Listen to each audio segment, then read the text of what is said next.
Hi havia una vegada un país molt llunyà que anomenaven Brasil.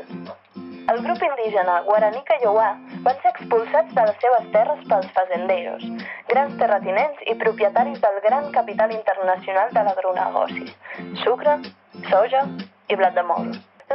Jo estava estudiant, fent un intercanvi a la Universitat al Brasil, a São Paulo, i vaig estar 20 dies sent observador internacional amb el poble Guaraní Kaiowá a l'estat de Mato Grosso do Sul, Brasil, perquè estaven en situació de guerra, de conflicte contra terratinents i multinacionals europees, i van fer un crit d'ajuda al desembre del 2012 per observar i viure directament el conflicte que estan vivint per les seves terres.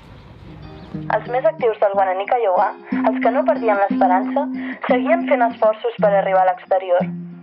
Però són petits, molt petits. I a poc el màxim que han aconseguit és que es crea una comissió d'observadors internacionals. Aquestes 20 persones internacionals, occidentals, són tots brasilers, excepte un estranger.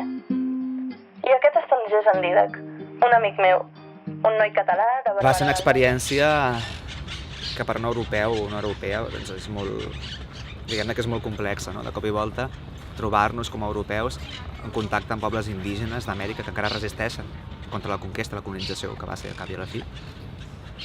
I doncs, nosaltres vam estar amb el poble Guaraní Kaiowá, i dic nosaltres perquè el vídeo es diu Parla d'en Dídac, però al cap i a la fi érem 15 persones, no? Eren 14 brasilers i brasileres i jo, que vam deixar les nostres vides momentàniament al Nadal per anar a temporada amb els guaranís, no? Llavors, refresco una mica la memòria que amb els guaranís Kaiowás el que passa a Brasil és que les empreses, en aquest cas internacionals sovint, estan traient-los al territori per cultivar sucre, blat de moro i soja, perquè aquí bàsicament puguem tenir biodièsel.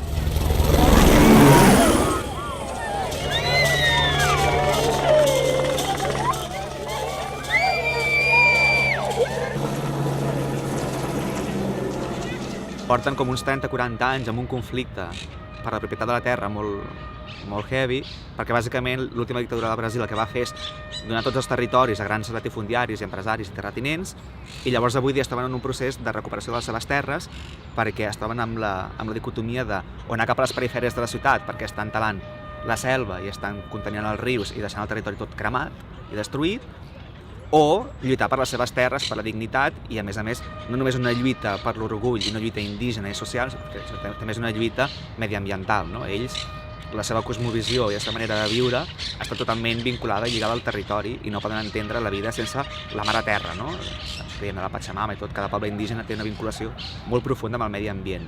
Tot va començar a la tardor, del 2012, quan la Valdelis Verón, que és una de les principals líders polítiques i activistes del poble Guaraní Kaiowá, doncs van a São Paulo, a la Universitat de São Paulo, i allà va fer una xerrada, va fer un crit d'ajuda i va demanar que, si us plau, si no hi hagués gent disposada a ajudar-los per poder canviar una mica la situació del poble Kaiowá, al desembre d'aquell any, de l'any passat, del 2012, farien un suïcidi col·lectiu. Va dir, així com més ja secretament, que estaven pensant en un acampament de col·laboradors i d'observadors internacionals amb el poble Guaraní Kaiowá, i llavors, ara fa un any que vam fer l'acampament d'observadors internacionals, i el que la gent em pregunta bàsicament ara és si ha servit d'alguna cosa, no?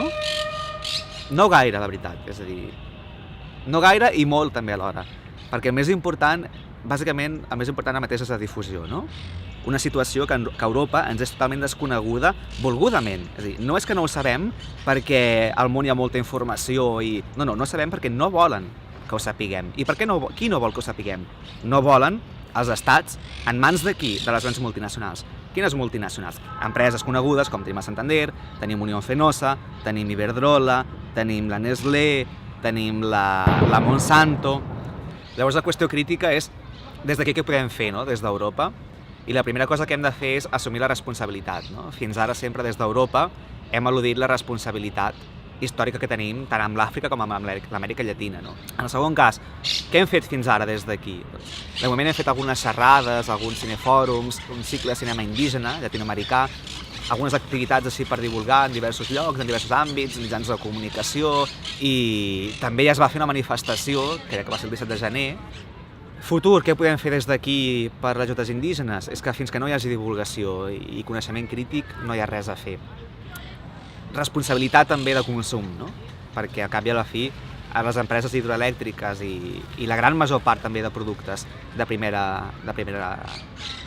primeres matèries venen de territoris que estan provocant assassinat de pobles indígenes i de camperols tradicionals, no?